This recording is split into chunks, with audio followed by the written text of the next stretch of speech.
All right. So let's see here. The first question I wanted to ask you here. So after graduating from the University of Georgia and starting your professional career, how did you come across Hapoel Tel Aviv? Like, how were you introduced to the club? Uh, I was playing in the NBA Summer League for the Atlanta Hawks at the time, and I had a pretty good summer league down in Miami. We round robin between Milwaukee, Atlanta, Miami, and Charlotte. And we had round robin games in Charlotte and Miami. And there in Miami, I had a pretty good tournament there, and I struck up a conversation with one of the Hapoel Tel Aviv former good players. His name was Barry Leibowitz. He saw me play and he liked me. And Barry came up to me after the game and asked me if I would love to pursue a career in Israel. And at the time, I didn't think much of it. Mm, I said, yeah, maybe. And I gave him my number, and that was it. got you. Okay. So I guess initially it seems like, which makes sense, right? Your initial reaction was kind of like, okay, well, I mean, this is that Yeah, but because at that time I was more thinking the NBA and trying to get certainly, on the NBA roster or right. whatnot. And I had a guy Barry who came at me and offered me a career abroad in a faraway land, Right. and I was always open to going to new places and everything, but I had never thought about going so far. Right. And so I just told him, I gave him my information, and he said he would get back with me. Got you. Okay. So what sort of moved you from this being introduced to this opportunity to really beginning to or to really making the decision to actually go to Israel and play for Hapoel Tel Aviv? What sort of made that decision for you? Well, after going back home to South Carolina, um, in basketball, you look for the phone to ring, and Atlanta, they were pretty tied up in the backcourt because they had Spud Webb, John Battle, Doc Rivers, and Randy Whitman. So they really didn't have the space for me, even though I had a pretty good camp. I think I averaged like 16 points in camp for them at the time, and but they didn't have space for me because they had a lot of guaranteed contracts with those guys. And so as I was home in South Carolina, a week or so had passed, and I was laying around, I was kind of moping a little bit or whatnot, and I told my moms, I said, "Hey, I got this number from a guy down in Miami about going overseas," and my mom said, "Well, give him a call." Mm. So I gave him a call, and Barry was like one of Paul Tel Aviv most famous players. Yes, I'm aware of. I know his history. Yeah. Yeah, he was one of their most famous players back in the day, Hmm. the years before I had came there. Hmm. And Barry told me when I called him, he said, "Man, I was just trying to get in touch with you." He said, "I was just trying to get in touch with you." He said, "Stay where you are." He said, "Stay where you are. I'm gonna call you back in a little bit." So I got off the phone with him, and I was so nervous that time because I don't know what's gonna happen now. I left the house. I couldn't stay at home. I left the house. I went out and maybe got something to eat at a restaurant or something like that. And about an hour or so later, my mom's called me while I was out in the street eating. She said, "You need to get back home. This guy Barry is calling you, and he wants you to fly out of here tonight and fly to New York." Wow. Wow. Mm. Yeah, so I had to rush back home, get all the airline reservations together, and head out of Charleston, South Carolina, and head up to New York City, which was New York was my second home, basically at the time anyway, because all my summers were spent in New York because all my mom's and dad family lives in New York and New Jersey. So I Got go you. up there every summer, and I go up to New York every summer and play basketball and work on my game and everything. So me going to New York was a little excitement. I said, okay, let's get the plane ticket together and I'll go to New York. Got you. That's wonderful. I can dig it. Okay. So let's see here. So before you had moved to Israel to play basketball, to play for Hapoel Tel Aviv. How much time had you spent abroad, or had you spent any time in different I had countries? never, before I went to Israel, I had never been abroad. I had traveled the East Coast of the United States a lot through Philadelphia, New Jersey, New York. I had traveled that path, maybe Maryland and different places like that, but I had never been abroad. I was strictly an East Coast guy. Gotcha. Gotcha. All right. I can dig it. So, upon, I guess, moving abroad, I guess my first question is, um, did you find yourself having a difficult time, I guess, adjusting to the culture once you arrived? Uh, Yes and no. The language barrier probably was the most difficult for me. The Jewish American connection is very strong.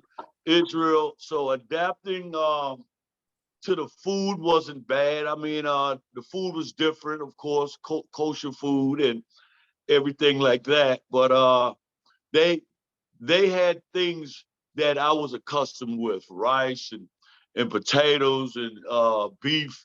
Right. So it certain things that I wasn't accustomed with their food and culture, but that wasn't a hard that wasn't a hard transition for me. Gotcha. Okay. That makes sense. And so what was your experience, or how would you compare, I guess, being a black man living in Israel to, I guess, your experiences being black in America? What was the difference of that like? Um, the adjustment wasn't bad. Why? Because we had former players from the University of Georgia, which I played for Right. in college. We had former players who were already situated in Israel, being there 4 or 5 years. There were also a lot of Black American basketball players who was already situated there, guys who had guys who had already became citizens and playing for clubs. And being that all the teams were basically centered around Tel Aviv, that gave all the black guys and American guys, whether they were black, white, or whatever nationality they were who were playing there, that gave everybody a chance to interact because 90% of the teams were situated around Tel Aviv. Right. So everyone got a chance to see each other. Right. Um, I think Israel is one of the more unique places in the world to play uh, overseas basketball because I've played in lots of different countries where the American are 2 and 3 hours away. Mm, Spain, you got Americans 3 hours away, 4 hours away. Greece, Americans 3 hours, 4 hours away. Italy, even more, 3, 4 hours away. Americans. So you don't get a chance to interact with players, the other players of the league. And Israel is unique in that sense because it gives you a chance to interact with all the different players from all the teams, and that makes it fun because you don't only have to associate yourself with the American that you play with. You can be playing for Hapoel Tel Aviv, and you can associate yourself with the American playing with Hulon, or the American playing in Ramadan, or the American playing in Haifa or Netanya or somewhere like that. You see what I'm saying? So yes. that makes Israel very fun um, because you get a chance to interact with all the guys that you're going to be playing against. Gotcha. Yeah, that makes perfect sense. Yeah, I was aware it was really unique. As I was doing my research, that to the point that you made, there were quite a few players who had come from Georgia that ended up going Yeah, to Israel. we had LaVon Mercer, Right, right. had Terry Fear, and those guys kind of took me under their wing, me being a young guard, Mm-hmm. and they were big men. LaVon was maybe 6'10", Terry Right. Fear 6'8". Yes. Uh, they being big men, they took me in like a little brother. I was young, Mm, 21, 22. They were maybe in their 28, 29 mm. ages and everything. And they took me in and kind of groomed me and showed me how a professional player is supposed to carry themselves, uh, the professionalism they need to coexist and have a long career in Europe. Gotcha. Yeah, that makes perfect sense.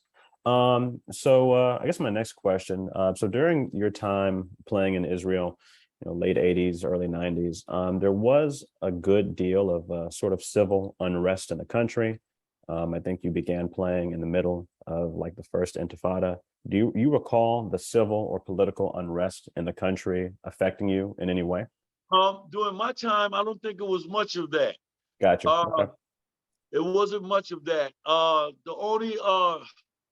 only time I saw any kind of unrest maybe were when we went up to the Galil, and that was the furthest trip that you took in Israel. Mm-hmm. Uh, having your team situated in Tel Aviv, the Galil was maybe an hour and a half, 2 hours away up in the north, and that was near Lebanon, the Galil, and there you would hear helicopters flying Mm, because you were that close to Lebanon. You were like a rock throw away from Lebanon, right. Yep. and you would hear helicopters and whatnot. But during my time there, it wasn't much unrest. You know, Gotcha.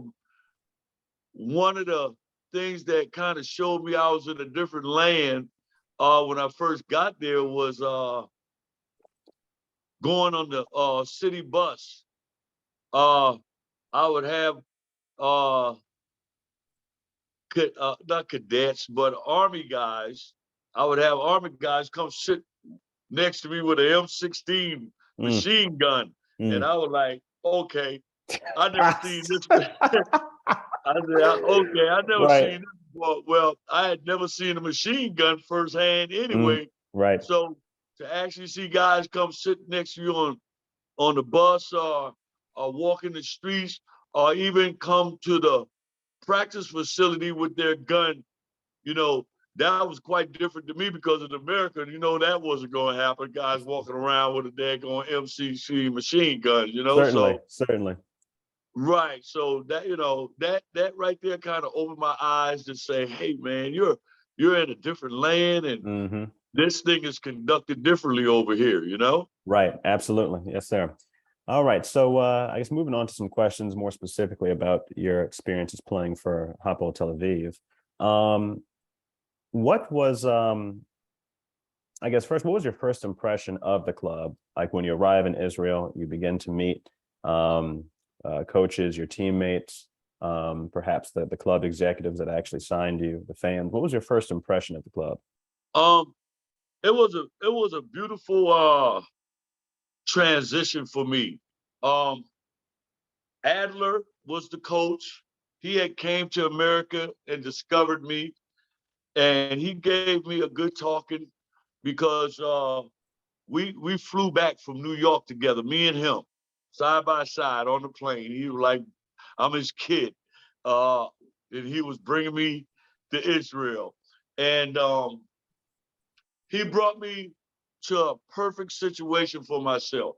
Uh, I had two big men who were 6'10", Howie Lassoff and James Terry. I had Linton Towns as a shooter. He was already there a year before, maybe. And I was a guard. So as a guard, and the way I played, all I needed some big men to do. I needed some big men. You see what I'm saying? to really complete having a good team there. We had another guard in Amos Frischmann. He was very good. He helped me in the backcourt, and I helped him. So it was a perfect connection. I was a scoring guard and a flamboyant guard, and you put me with two big guys who can patrol the middle and everything, and Terry and Lasso, and then playing with one of the great shooters of Europe at the time, Linton Towns. So you put a guard, a do-it-all guard as myself, and team them up with those kind of players. And we had a guy like Shimon and Solomon who came off the bench. Right. And you team us up with a cast like that, it really worked very well together. I think we went off on like 18 straight, 20 straight wins before we even lost a game. So it was a perfect connection. The fans embraced me. The management embraced me. The team embraced me. And it was basically Lynching in my show. Got you. That's wonderful. Yeah. So let's see here. So and it all, Tel Aviv embraced me. Tel Aviv embraced me tremendously. They had me all over the newspaper.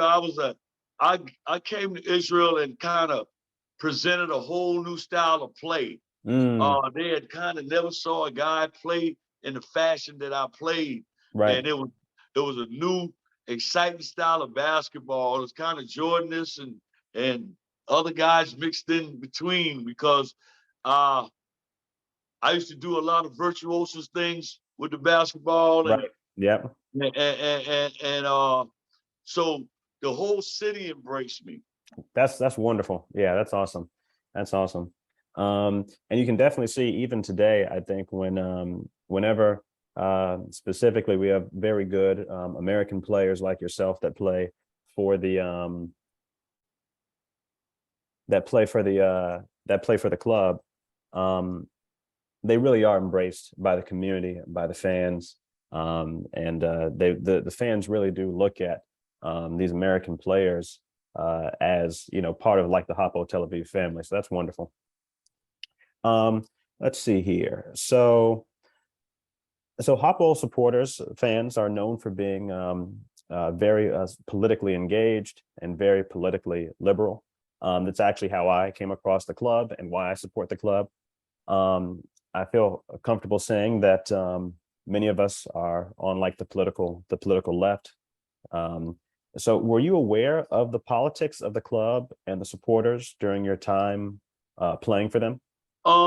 No, I really wasn't aware of that, because it was a whole new land for me, number one. I'm 21 years old. Right.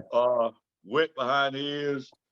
I'm just looking for somewhere really to go and explore my basketball game and be the best basketball player I could become. That makes sense. I knew that they had great fan support. I saw fans come out to the scrimmage when they heard I was playing for the team and the team was getting it all together.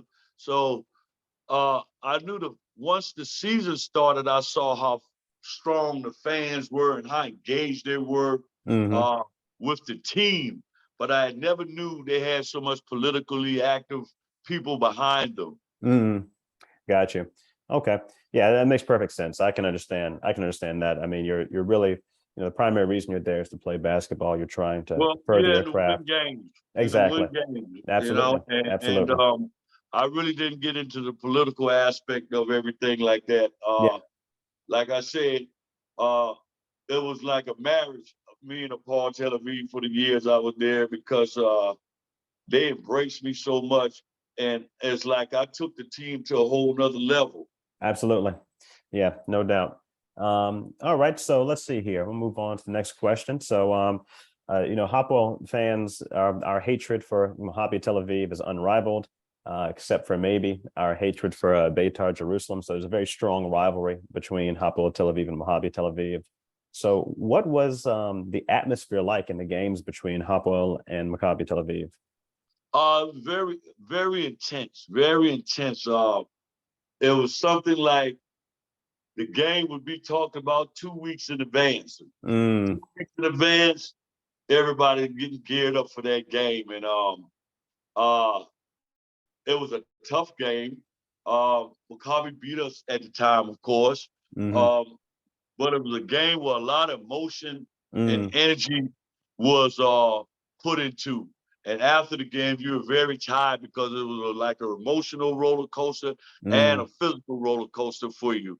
Um, Maccabi, they possessed a good team themselves. I think like when we first played my first year, both of us were basically undefeated when we matched up against one another. right. You know, so both of us had very good teams that year. Maccabi ended up beating us in the championship that year. hmm Uh, but you know, those were intense rivalry, almost like to a point where fights may break out. That's how intense it was. Mm, gotcha. Yeah, that makes sense. That makes sense. And it's clear when when I've gone back and looked at different videos on YouTube from the games at that time period. Yeah, the to your point, the intensity Or of those games. the atmosphere is in a frenzy. Right. Absolutely. So is that actually, one thing that particularly American players talk about when they do go abroad to play is the different fan atmosphere at the games. How would you compare, I guess, playing in games like those against Maccabi Tel Aviv to different big games you played in, perhaps at Georgia in college? Like what's the comparison of that atmosphere like? Um, the atmosphere is basically like a high profile college game. Got you. The Okay. atmosphere in those games because uh the Israeli fans and everything they're really into their club hmm rather than rather than Netanya and Holon or any one of those small cities surrounding Tel Aviv.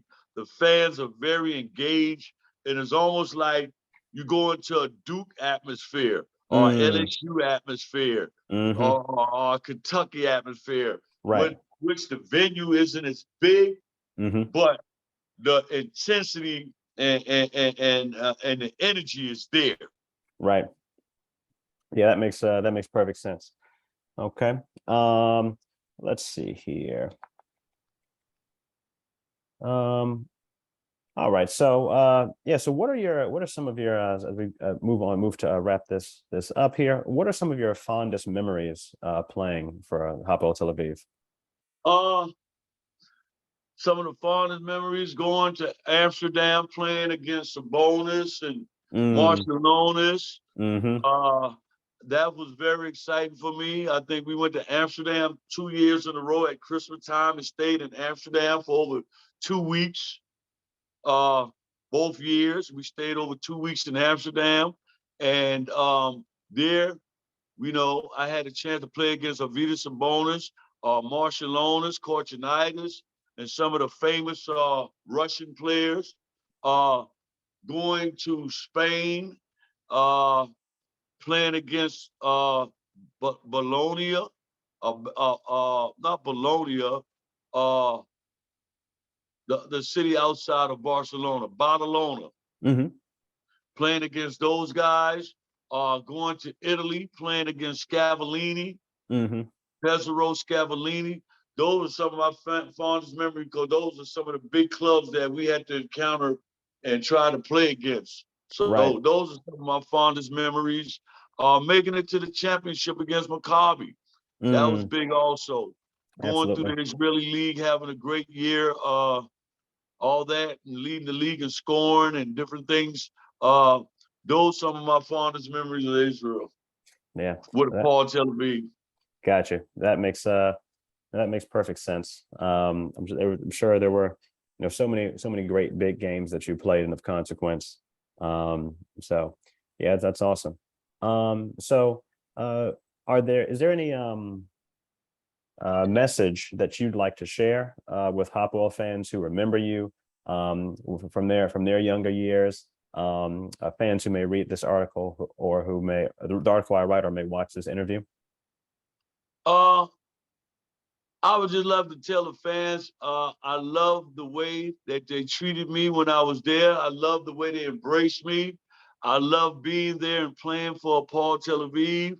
I would like to thank Didier, Pico, Ladar, Adler. The head coach name was Adler.